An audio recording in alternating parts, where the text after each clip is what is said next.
Okay, everyone. Well, good afternoon. Welcome to Organise 2020, the TUC's Festival of Discussion, Debate and Ideas on the future of the trade union movement. In case you've got lost in the Zoomiverse and are wondering exactly where you are, you've landed yourself at the Organise 2020 session on how we find the next generation of union reps. My name is Carl Roper.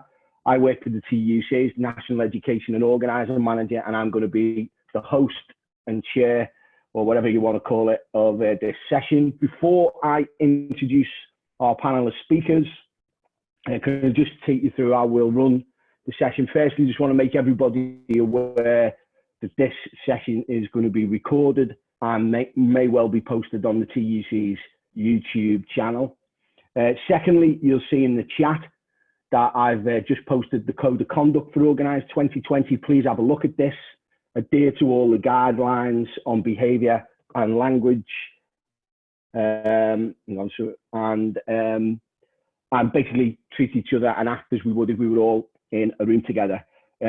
Anyone not adhering to the Code of Conduct will be removed from the session, but I'm glad to say in the 2 days and all of the webinars we've run, we haven't had to do that with everyone, so everyone's behaving very comradely, which is great. We want this session to be as interactive as possible. We are trying to answer the question of how we find the next generation of union reps. If you want to ask a question, please use the Q&A function, not the chat. You can use the chat to say hello and say we're all doing very well and you agree with everything that we're saying, but questions are best in the Q&A. I think someone's saying the chat's disabled. I will sort that out in a minute when I've finished speaking, if you can all just bear with me. If you have a question for a particular panelist, please give their name and we'll get the question to them directly. Finally, we did ask everybody who was registering for sessions at Organise 2020 if they wanted any accessibility requirements. We weren't asked for anything, so that's why there are no subtitles or anything like that. Obviously, we can't do anything during the session, but we can speak to you afterwards and find a way to get the details of the session to you if you're not able to hang around and take part. So we've got three great speakers who are going to help us answer this really important question. First of all, from the National Education Union, we asked her what we all wanted to be described at, and Steph picked what is the best title in the trade union movement. She is an activist in the trade union movement. So lovely to see you, Steph. Welcome to Organise 2020. Also from NEU is Emma Forrest, who's the NEU head of organising. And last but not least, we've got from the CWU, young worker representative on the CWU National Executive, Luke Elgar. Welcome to you, Luke. Nice to see you. You saw there that Scousers have a difficulty saying Luke because we want to say look, but we have to say Luke when it's a name. So apologies for that. We're going to speak in that. We'll bring the speakers in that order.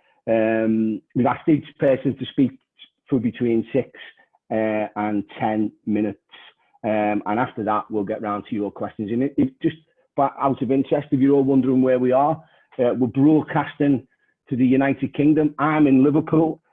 Just along the M62 and up a bit is Emma. She's in Bolton. If you go up the A1, you'll find Steph is in Newcastle upon Tyne, and then way down in the south in Essex is Luke, who is in Southend. So just if you want to wonder where we are, and we've just been talking about the weather, and since she met me, it's gone cloudy in Steph's hometown of Newcastle, so I'm being a jinx. Okay, so I just want to take you through the kind of why this is such a massive issue for the trade union movement. And I thought, rather than you listening to my kind of Scouse accent, I thought it might be worth just giving you a few slides. So let me share my screen with you. 1 second. Okay, and then I've got to just take these off. and then I will slideshow. We get it. Okay, so why do we need to find the next generation of union reps? And this isn't going to take too long. And there's this particular screen I want you all to take a picture of. And I want you to keep it on your phones and remind yourself about why this is such an urgent issue and why we need to start doing stuff now. So we know in the trade union movement that we have an age problem. Too many of our members are nearing the end of their working lives, and too few are at the start of their working lives. Less than 1 in 20 union members, so if you think of all the 6.4 million union members in the UK, less than 1 in 20 of them are aged between 16 and 24, but more than 40% are aged 50 and over. That is a big problem, and it's a problem that the movement is kind of recognised and is acting on. But there is a bigger problem that we face as a movement, and it's an internal problem, and that's the age of our workplace union reps. In 1991, the average age of a union rep in the UK was 40. By 2011, it had risen to 45. In 1991, 1 in 5 of our activists were aged under 30. By 2011, just 1 in 10 were. The average age of a senior rep is 49. Now, a senior rep is someone who will do some kind of representation with management. It could be representing a member individually with a grievance or a disciplinary, or doing some collective bargaining. You know, basically the job of a union rep. And the average age of a union rep now is 49. Just 1% of those senior reps are under 30, and over half are aged 50 and over.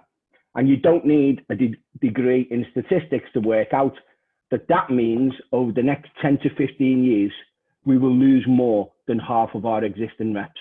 And if you're on this call and you care about this issue, I want you to take a picture of that screen.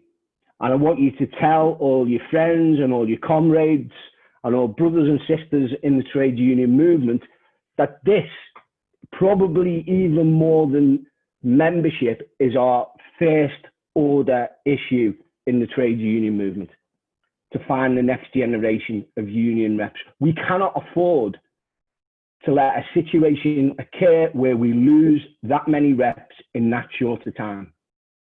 We just can't let that happen. And out of all of the challenges that our movement faces, this is possibly the easiest to fix.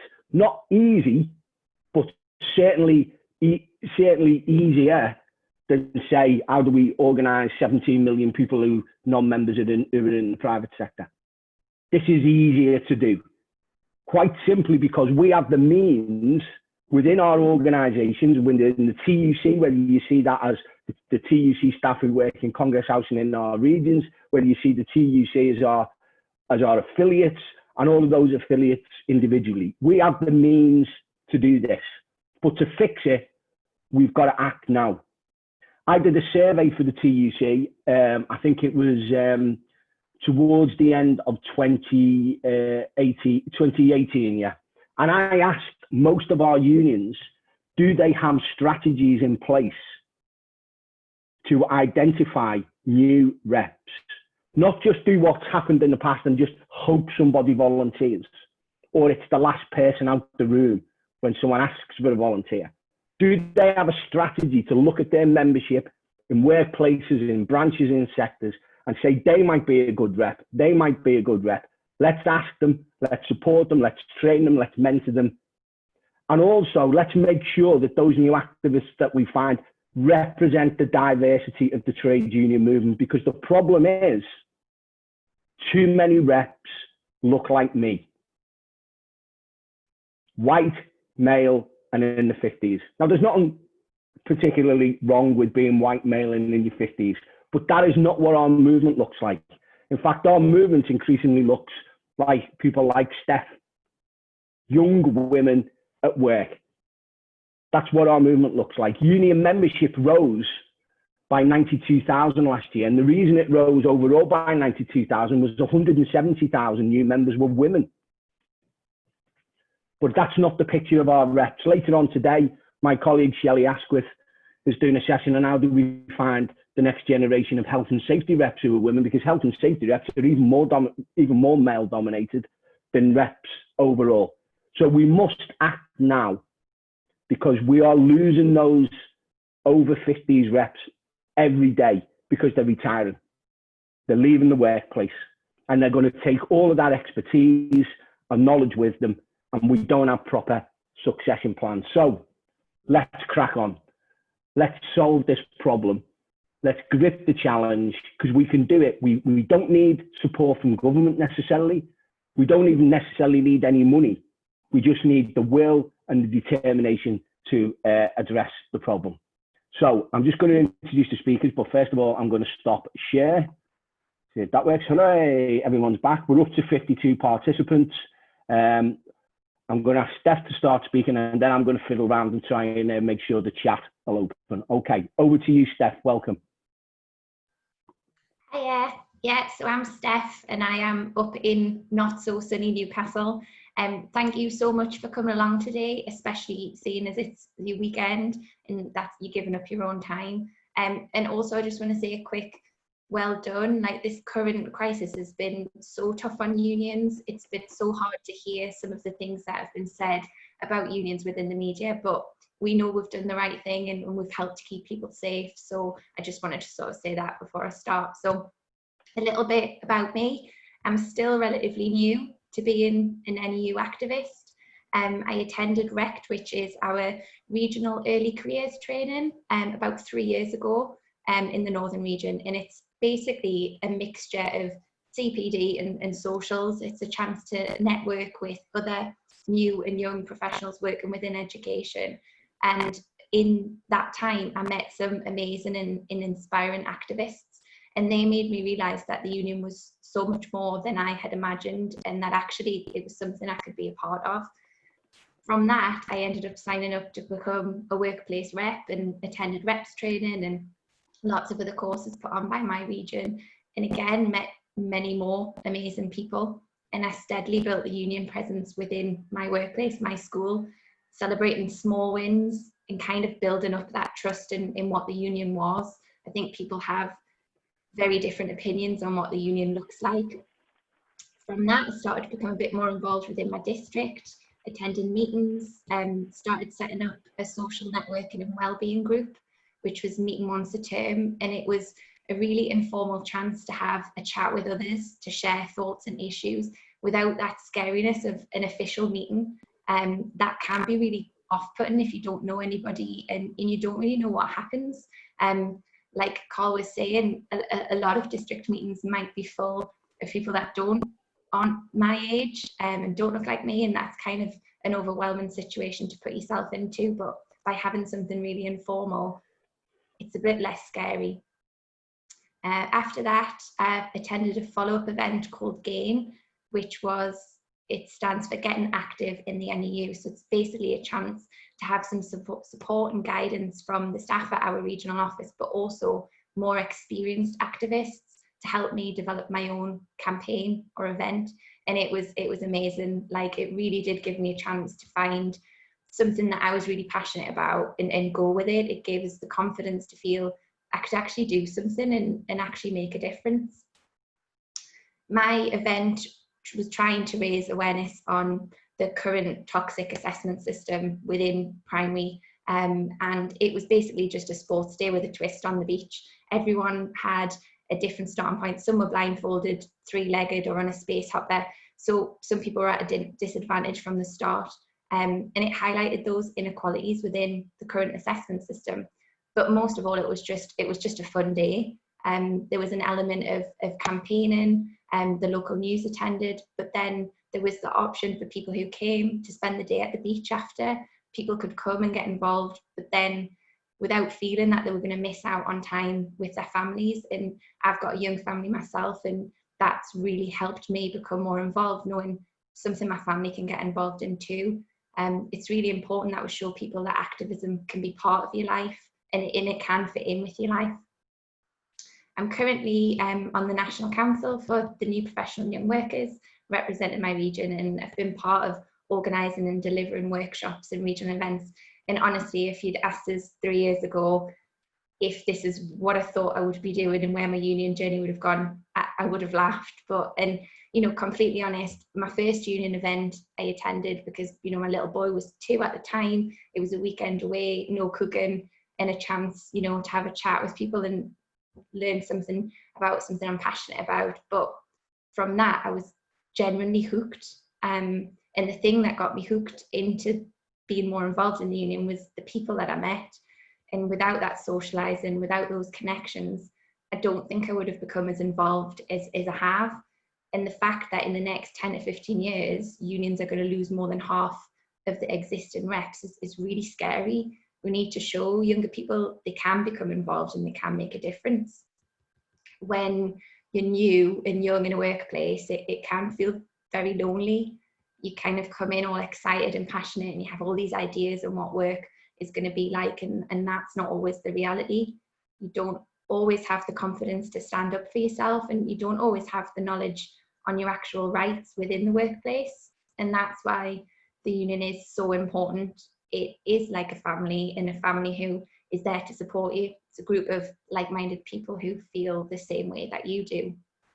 It's not just an insurance policy. It is so much more than that. It's a place where you can feel empowered to make a difference and stand up for something. And we need to find those budding activists out there and build up those relationships, but give them confidence and support to see that.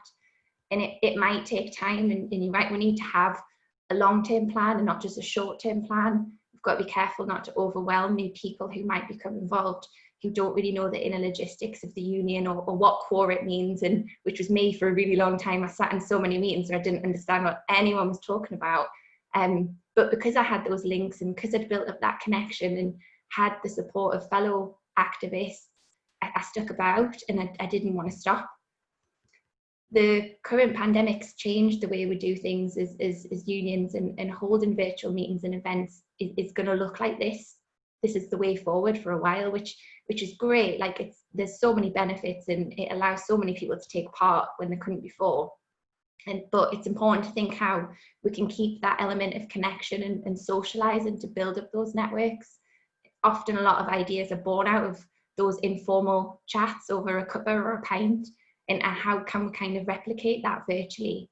Like, I can't see anybody apart from the speakers, which is really weird because it's quite scary, but I can't see you and interact face to face if we're here in person. So how do we build those kind of strong networks? Maybe we can do that by showing a little bit of our own personalities, and that we are just human, that there's not union people, and you don't have to be a certain type of person to become involved, and that the union is its members. If we find out where everyone's interests lie and what they feel strongly about, find that hook, and we can work together and show them that we can do something about it together. So I'm finally going to stop blabbering on and finish with one of my favourite quotes from our president, Amanda Martin, president of the NEU, and the union is a family that you choose to join. So let's help others to see that too. And that's it. Thank you. Thanks, Steph. That was a virtual round of applause there. I took myself off video because I was looking like a nodding dog. I was agreeing with every single word that you were saying, and I was thinking I might start to look a bit ungenuine here. So, but I genuinely did agree with everything that you said. Thanks so much. Next, we're going to ask Emma from NEU to speak, who I think is going to speak specifically a bit more about their kind of national strategy in this area. So over to you, Emma. Welcome to Organise 2020. Yeah, hi everyone, and like Steph, thank you very much for the invite, and lovely to be in an environment where we can talk about these really, really important issues. So I'm hopefully not going to take up too much of your time, but I'm going to talk about what the National Education is doing, and you know, picking up on some of the stuff that Steph talked about from her activism experience. And I have no doubt that everything she said will be infinitely more interesting than what I've got to say in terms of national strategy. But I'm going to talk about relevance, I'm going to talk about creating spaces, our lay structures, and our campaigns, which are both industrial and embedded in key themes of social justice. Try and explain our national strategy around how we can recruit, mobilise and activate future generations of members. And the first thing is about relevance, really. And for me, unions have to speak to the needs and aspirations of workers, particularly young workers, and those that are marginalised and oppressed in our society, so women, black workers, LGBT+, and disabled workers. And we have to work. We have to do what we say trade unions do on the tin. You know, we're about power. We're about shifting that inherent inequality that exists between workers and capitalism. And we can't win and empower workers to agitate, to win more and to win better. We won't be able to recruit reps, and we will die. So the first of our strategy, I suppose, is around creating spaces and networks for new activists and workers. And Steph talked a little bit. Steph's one of our National Council members. We've got a new Professional and Young Workers National Council, and they're focused on organising young activists across the union. Steph's from the Northern region, and we're trying to replicate. The Northern region have done some brilliant work in terms of engagement and activism of young workers. And one of the things that Steph talked about RECT, which is that initial, everyone's invited, let's socialise, let's get to know each other, let's talk about issues that are important to us. We then follow that up with something called GAIN, which is getting active in the NEU. Those people are talent spotted, essentially, and handpicked from RECT. And they're tasked with essentially resolving a campaign, and that's what Steph did. She took assessment, and I'll talk about assessment in a little bit, and ran a campaign around assessment. Now, generally what happens is that those activists come back to us and say, this is really hard, not because my campaign's rubbish, not because, you know, I can't find the funding, not because I can't get people to engage, but actually sometimes because I'm finding a bit of a barrier with the structure. And that leads them to that very obvious conclusion that they have to be part of that structure. And so that's what they do. They become embedded in the structure. So whilst we have lots of elected spaces and networks for equality strands, so, you know, Black, LGBT+, disabled members, women, and we also have spaces they can network across so we can promote concepts of intersectionality. That's about talent spotting. It's about them finding new activists and mentoring them. You know, for lots of people, those safe spaces are the first place where people get involved, but it can't and doesn't start and end there. It has to be about more than that. We've embedded those new activists into our lay structures. I often hear about people talk about young workers as the future of our union. They're not. They're the present, they're the now, and we have to treat them like that, because, you know, and that's why our national councils and our equality organising forums, they have a limited tenure, because those people are at the beginning of their activist journey, and it's just a platform to move them into positions of structural and organisational power. And, you know, Steph's talked about her experiences in activism, and I'm a member of staff for the NEU, but our branches, our lay members, have some amazing mentoring and training for new activists, and they're constantly seeking ways in which they can support those new activists in the work that they do. And so my job really, and for my team, is to support that movement into the structures. I wanted to talk about our campaigns as well, because I think, again, our campaigns have to be relevant. You know, it's organising 101, isn't it? They've got to be widely and deeply felt, they've got to be winnable, they've got to be visible. And for me, the COVID crisis has demonstrated the importance and reinforced how important issue-based organising is. Issues that people feel strongly about will bring them into activism. During the last 4 months, the NEU has recruited over 3,500 new reps. 40% of them are under 30, 75% of them are women. Now, that sounds brilliant, and it is. It largely reflects our membership, I have to say. Education is you know, we have a recruitment and retention crisis. You know, we have an increasingly young workforce in education, and it is a female workforce. The other thing, though, that I think is really important when we're recruiting reps is we have to be really honest with reps about how hard trade union activity is. And I think sometimes we fall into a trap of concentrating too much on numbers and just getting reps and telling them they don't have to do very much if they don't want, and they can, you know, if you just want to do a little bit, that's absolutely fine. And for some reps, that's great, but actually, I'm not sure that that gets us any more or any better quality reps. We're really honest with our reps in the NEU. During Corona, we told them we wanted them to step up and become reps, and they did. But we also told them it would be really hard, and they'd have to stand up and represent their members in really difficult circumstances, and that didn't put them off. You know, education unions, as Steph talked about, all unions, we've been vilified in the right-wing press during the Corona crisis. We've been accused of, teachers have been accused of being lazy and of not caring about children, when actually the opposite is true. And our members have fought so hard over the last 4 months to ensure that schools are and remain in the future a safe place for them and their students, and therefore for the wider community. And we've had reps that, you know, they were reps for 2 weeks, and they were stopping schools from reopening more widely because it was unsafe to do so. And that was a huge ask for them in their first 2 weeks of being a rep. And I also think, Steph touched on this, Corona has given us some opportunities to think about how, where and when activists engage in campaign activity. So lots of our unions have seen, in the CC, have seen unprecedented levels of engagement during this crisis, using lots of online platforms. I mean, the NEU, not to blow our own trumpet, you know, we've had 60,000 people on national Zoom calls since March. We had 19,000 members on one call in March, which was absolutely phenomenal. And we've trained well over 1,000 reps. And so we're now starting to think about how we utilise some of what we've learned during the last 4 months as we start to approach what we hope will be, you know, life after lockdown. And in terms of what our campaigns are, again, I think that's really important and part of our strategy. Our campaigns are not decided arbitrarily from the top down. Our main industrial campaign is called Winning at Work, and it's designed to support and empower members and reps to collectively win improvement and redefine power in their workplace. And as Steph talked about, they do this through winning on things that are important to and defined by them in their workplace. And that could be literally anything. So I've noticed Lisa she said hello in the chat. Lisa's one of our organisers in the NEU. She had one of her first victories as a new organiser was working with a group of members who were arguing for more tea towels in their staff room, which seems a really, really small and probably insignificant win. Actually, that win gave them then the confidence to ask for more stuff.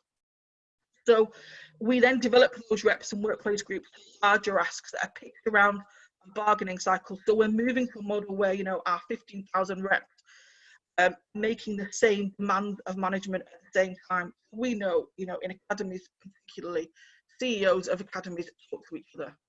They talk about what they can get away with. They talk about which terms and conditions they can slash. And so, you know, we know that if we can get all of our reps to ask those same things at the same time, that will hopefully shift the balance of power and create the conditions we need for national change. And really importantly, the NEU's campaigns aren't just about terms and conditions. You know, terms and conditions are fundamentally important, and they're at the core of trade unionism. But I think if we're going to find the best workplace leaders, we have to move beyond working conditions. An often used phrase that I hear in the NEU and in education, educators' working conditions are student living conditions, are student learning conditions. And in a unionised education sector, this fight for better working conditions, they're inextricably bound up in the fight to defend the public sector and the living and learning conditions of working class children. So our key campaigns around assessment, accountability, poverty, inequality, they reflect that, and they're designed to allow members to find activism through a variety of different routes. And you know, the global justice movement, which was reinvigorated in 2015 with the Occupy Wall Street stuff, that's really led to a resurgence in social movements for environmental, educational and racial justice. When people like Steph are trainee teachers and they come into the classroom and they experience the madness of testing of 4 and 5-year-olds, because that's what happens when you send your kids to primary school now. They're tested when they're 4. Yeah, they start to think this is not right. They start to network and find other like-minded teachers and educators who feel the same. They start to talk to parents, and they look for allies where they can develop an alternative vision of education. You know, for our Black members and their allies who were given hope through the Black Lives Matter movement, we have to link that to education. We have to start to talk about why exclusion rates are so high for black boys. We have to talk about why there are so few black head teachers in education, why our curriculum omits the truth about our colonial history. These members become political through social movements, and we have to be the place they turn to in a search of a force with the power to win. So that's what we have to become, and that's the National Education Union strategy for hopefully getting reps into the future. We have to be the place they come to in the hope that we can win, and we have to win for them. So I hope that's given you a flavour. It's impossible. I've probably blabbed on for a lot longer than I'm intended to. I think it's really difficult to do justice to everything unions are doing around this, but I hope I've given you a bit of what we're doing, and it'd be really good to hear about what you're doing in your unions, and we can start to share the best practice that we have and work together to resolve this problem. Thank you. That's great, Emma. Thanks very much. Really inspiring stuff. And I think that kind of was a bit of, I know that there's loads more you could have added, but that was a real like belt and braces kind of overview of all of the things that we can do to stimulate this next generation of activists. And you know, these things aren't easy, but they're not massively difficult either, because they're drawing on all the best practices and the traditions of our movement. Okay, so moving on to our final speaker before we get onto questions. We've only got 3 questions up at the moment. One is going to take about 5 seconds to answer, because it's asking who the quote was that Emma mentioned. So if you've got any more questions, or I'll even allow you to use that traditional trade union approach of this is more of a statement than a question that we get at a lot of meetings. If you want to just put something up about what your union are doing, put it in the Q&A, because I'll see that better. Okay, Luke, we've kept you waiting long enough. Away you go, mate. Cheers. Thank you, Carl. Cheers, everyone. Thanks for everyone joining the debate today. I think Carl's done, and Emma and Steph, in fact, done a brilliant job of explaining the importance of what we're discussing today with bringing through the next generation of reps. It's never fun, is it, doing doom and gloom sort of stuff, but sometimes we need to express the degree of concern when faced with a challenge like the one we're debating today. So, as said, we could be looking at losing half our reps within 10 to 15 years, as Carl said. If we don't address this issue and without a strategy to deal with that could be the loss of our movement. Elsewhere, we're seeing tons of young people like rising through in left-wing movements. And there's certainly like a lot of the young voices for political change on Twitter, online and things like this. But the challenge for unions is to reflect this really in the workplace. I come from a business with an Asian workforce, and in fact, that's an entirely different challenge alone, bringing through young trade unionists in a company like Royal Mail without lots of young staff members. But the CW is recognising this problem and has made strides towards taking action. For us, we have a young workers position, like most unions, in each branch.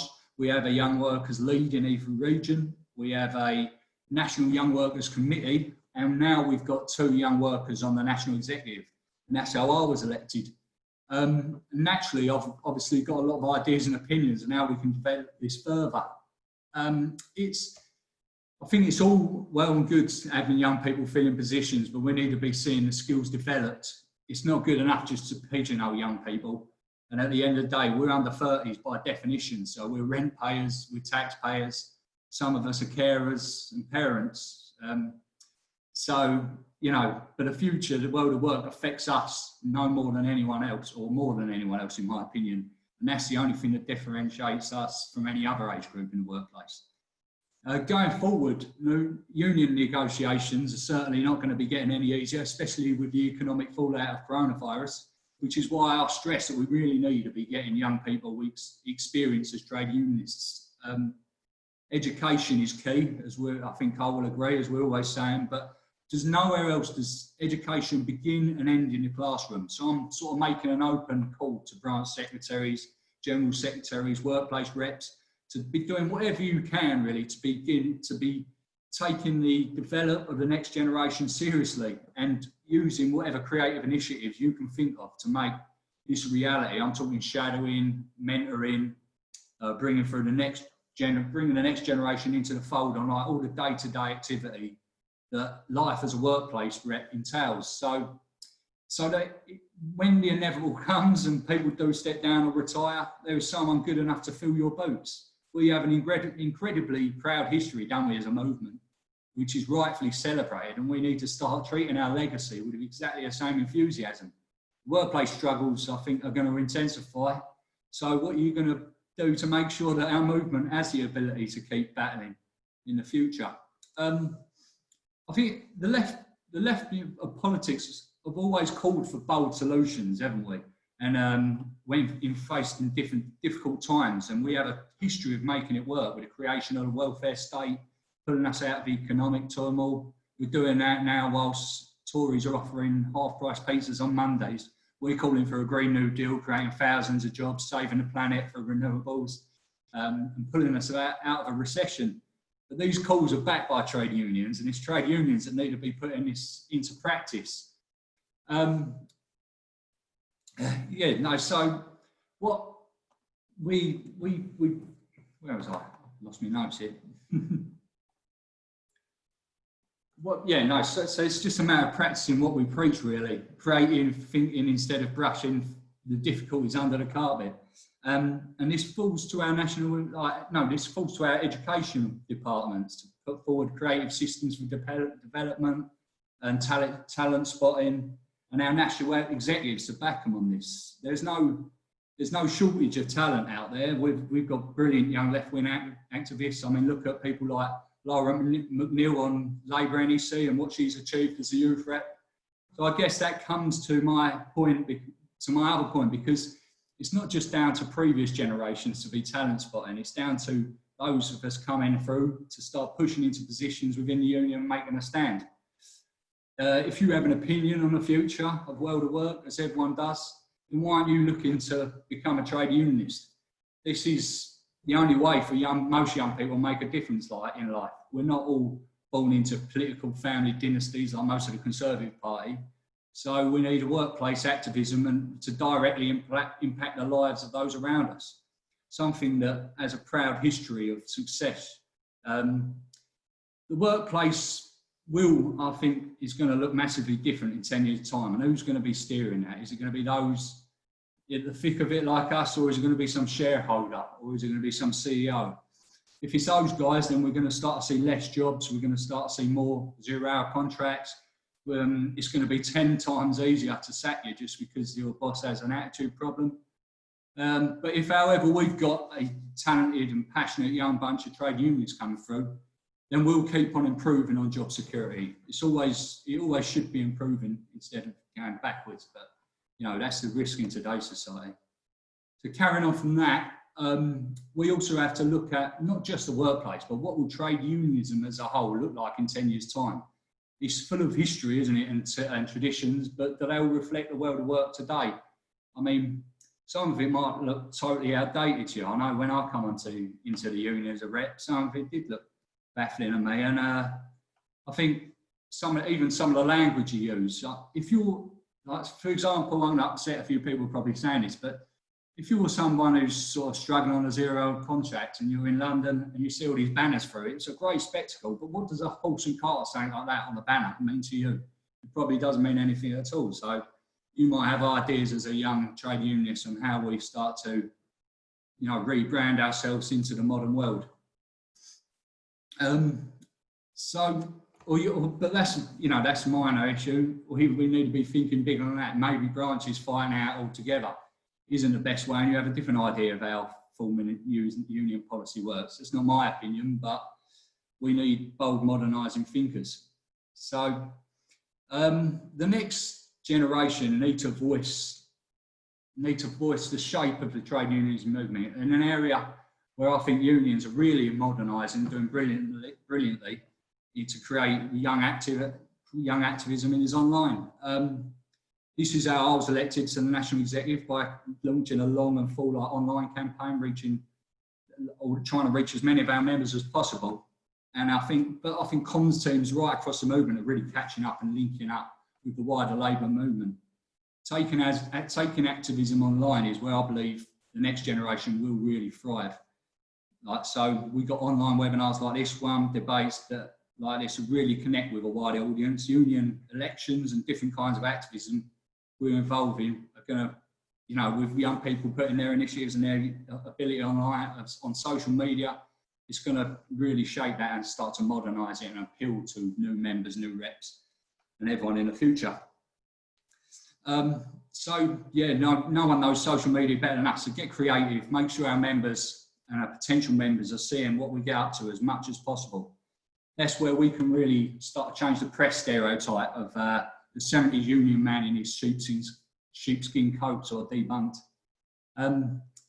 Friends of mine, school and family friends who didn't know much about trade unionism are really starting to get it where I use social media to promote our activism. So I think, you know, we really can debunk these myths that way.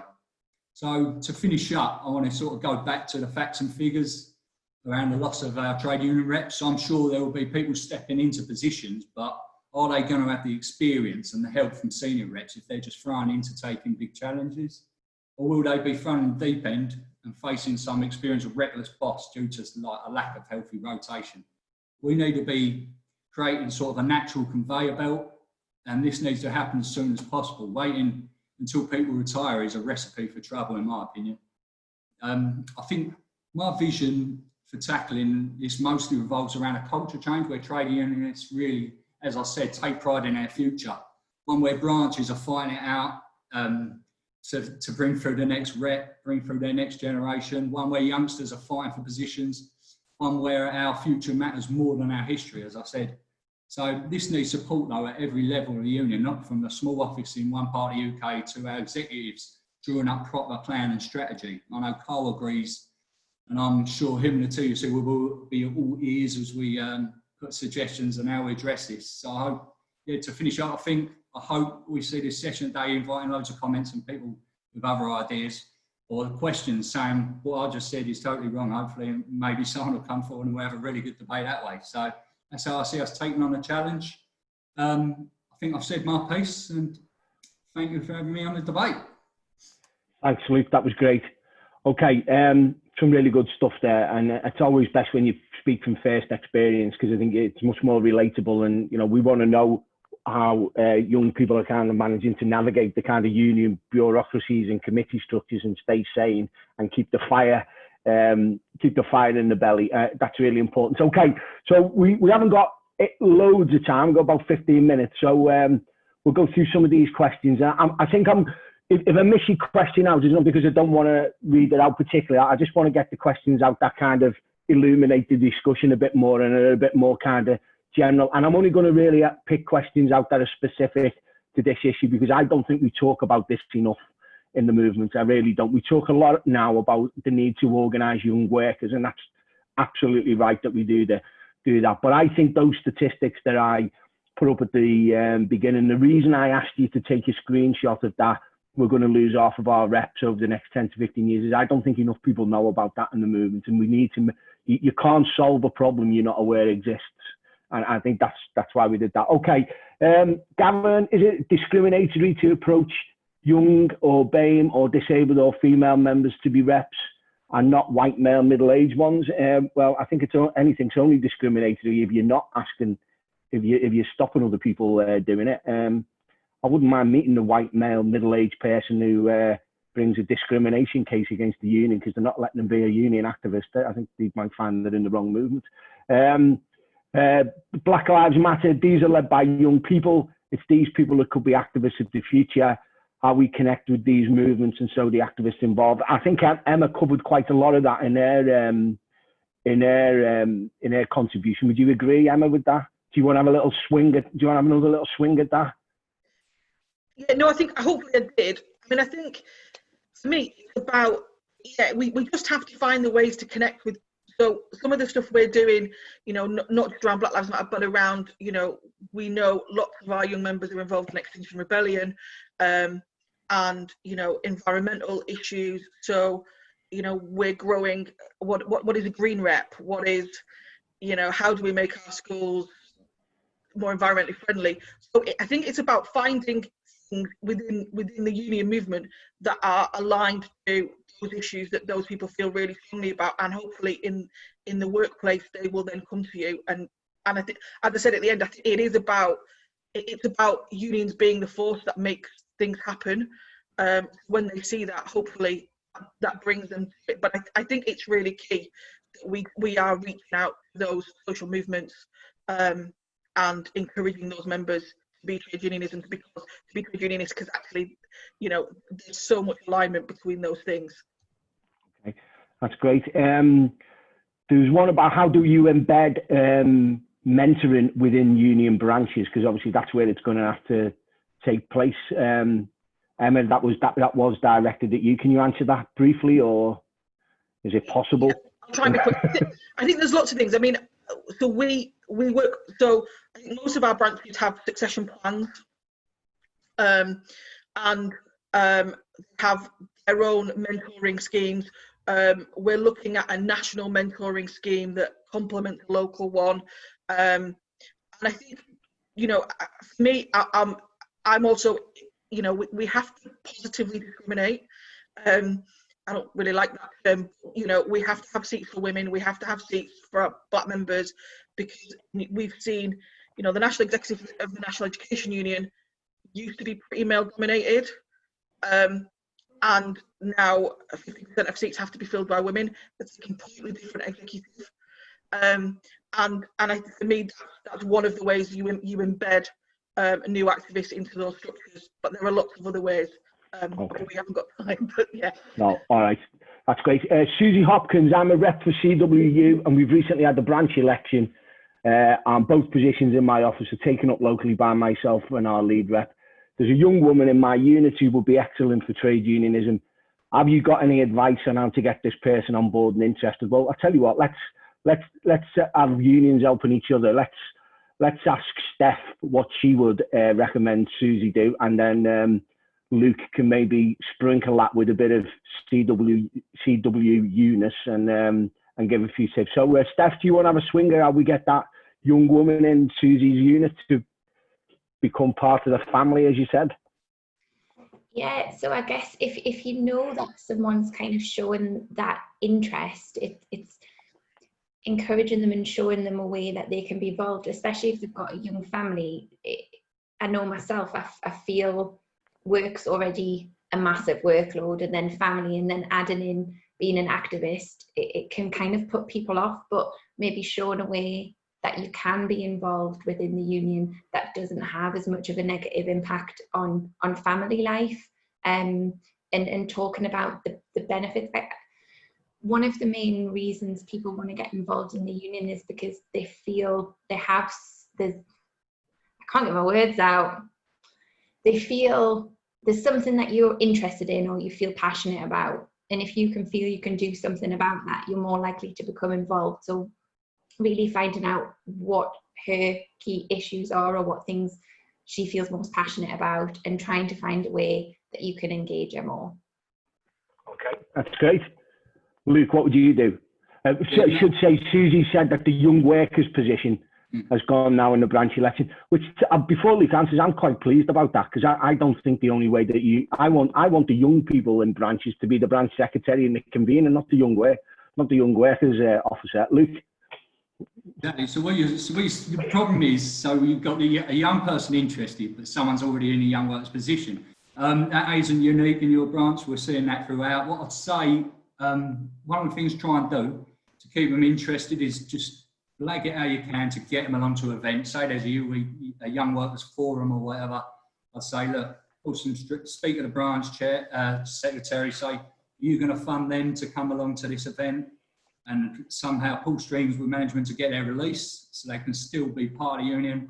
And then I'd say, you know, it's still there's only one young workers position in the branch, which is an awkward one, but step up, look for positions yourself and look to progress yourself and free that position up if you can, or then step into other positions. You know, you like Carl said, you don't have to be a young worker just because you're under 30. There's loads of interests, there's loads of positions that really make a difference. So look for other angles. Okay, all right. Well, we're going to draw to a close, Shirley, because I think we've got through most of the questions, or at least the kind of issues behind the questions. I've been a bit naughty so far on this webinar, because what I did at the beginning was I posted loads of problems, and you haven't heard anything from the TEC on what the potential solution to some of these issues are from the TUC, and I'm going to be try and be a little bit brave. I should say these are not official TUC positions. They're opinions of mine, and as being involved in the trade union movement for over 30 years and being a national officer at the TUC for well, most of the last 15. And there's a couple of things that I think we're going to try and do, and some ideas that people might want to think about. First of all, I think a strategic mistake we've made in unions when we talk about finding young activists is just to talk to young members. And it's not that those appeals fall on deaf ears.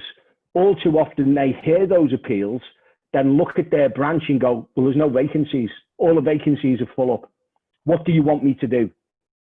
And I think what we've got to start doing is we've got to find those activists in the 50s, and particularly those who are getting close to their retirement, and say the biggest act of love you can show for your union, because most of these reps, most of our reps who are in the 50s and 60s have been doing this for decades. They love their union. And what we've got to say is an act of love for your union is to find your successor and then give up your rep's role before you retire. Your last day of being a rep shouldn't be the day you get your gold watch. It should be 6 months, a year before that, so you can find your successors and look after them in their kind of early years. I think as well, we've got to give older reps the information and the resources of how they create opportunities for activism for young people. I think one of the issues of I'm a big supporter of having young workers structures in unions, young workers committees, seats on NECs. But if that's the totality of what we do, all we've done is just created a mirror image of all the really boring bureaucratic structures that, let's face it, tend to turn most union members off activity, let alone younger people. So we've got to create these opportunities for activism. That's where I think the movement can learn lessons from social movements, whether it's Black Lives Matter, campaigns for equality rights right across the spectrum, is that those campaigns have very low barriers. In fact, they have no barriers to activity. It's just basically come along, take part. There's no elections. There's no slates. There's no standing orders. There's no motions. They have very low barriers to activity. And I think that's something we need to do. There is a brilliant campaign or a brilliant blog by a really brilliant woman trade unionist, Lynn Henderson, who works for the PCS in Scotland. And you may have heard of it, called Stand Aside, Brother. And what it is saying is that one of the ways that we create these opportunities is for people in the movement who hold, in branches who hold 2 or 3 reps roles, to give one of them up. You know, we often find the branch secretary is also the health and safety rep, who's also the union learning rep. They have the facility time. And I think, you know, we need to say to people, look, find your successor. There should never be no vacancies in a branch, particularly when someone is holding more than one rep's role. And I think that's something we've got to do. And I think that's I would commend that. It was basically a couple of blog posts that Lynn did, and I would suggest everybody has a read of that, particularly if you're like me in the movement, and if you're an activist in the movement and you hold more than 1 or 2 lay reps roles. You know, give one of them up and find a successor. We're not saying we don't want to say goodbye to people, but we need to make space. The final thing I want to say, and this is probably the most controversial, and again I have to say this is not TUC policy, is the role of retired members. I think retired members' continued activity in the movement is literally strangling opportunities for younger people to get involved. And really, we shouldn't be having the numbers of retired members who are involved in union, in running branches and representing members. You know, we need to start that using retired members to the extent that some unions do is just delaying the inevitable.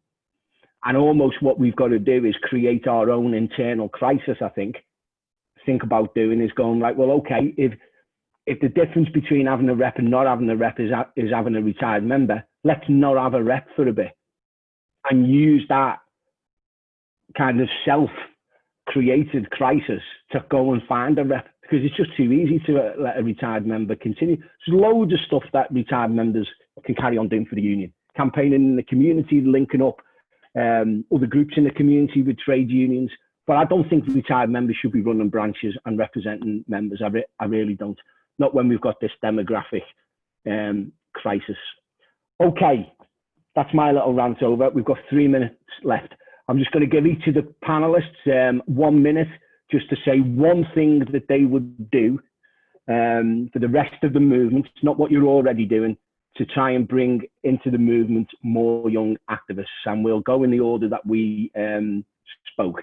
So Steph, your 1 minute summary, if you want, starts now. Oh, that's great. I've got to go first. Fab. It's kind of everything that I said within my speech. I think you have to let people know that anyone can be involved. You don't have to be a certain type of person. So therefore we need to make sure that we're showing a wide representation, that there's not just one type of person that is a trade unionist, to ensure, but also that we have to show the personal side, that we're just people, and it is often, especially the NEU, lay-led, and that the people who are talking and organising events are actually members themselves. So I think it's just that relating to people. Okay, thanks, Steph. Luke? Oh, sorry, Emma, you were saying, but we'll let Luke, and then you can come in. Sorry, I lost my order. How difficult is that? There were only 3 speakers. It's difficult to fit this in, or to frame the idea for the future into 1 minute. But firstly, I think we need to keep, there's no more interest in unions when there is in the middle of a massive clash with the business. So that's when union membership goes up, that's when interest goes up. And that's when a lot of young activists come through, when they start seeing the company in dispute and realising how important it is. So I'd say to unions, actually make a stand, you know, really drum up, listen to the young workers, listen what they really care about, and start a campaign on that, and start to clash heads with the business on that. And that's when people will realise, actually, no, this isn't a thing of the past, this is affecting my future directly. Okay, last but not least, Emma. Yeah, hiya. So I think the key is bottom up, not down.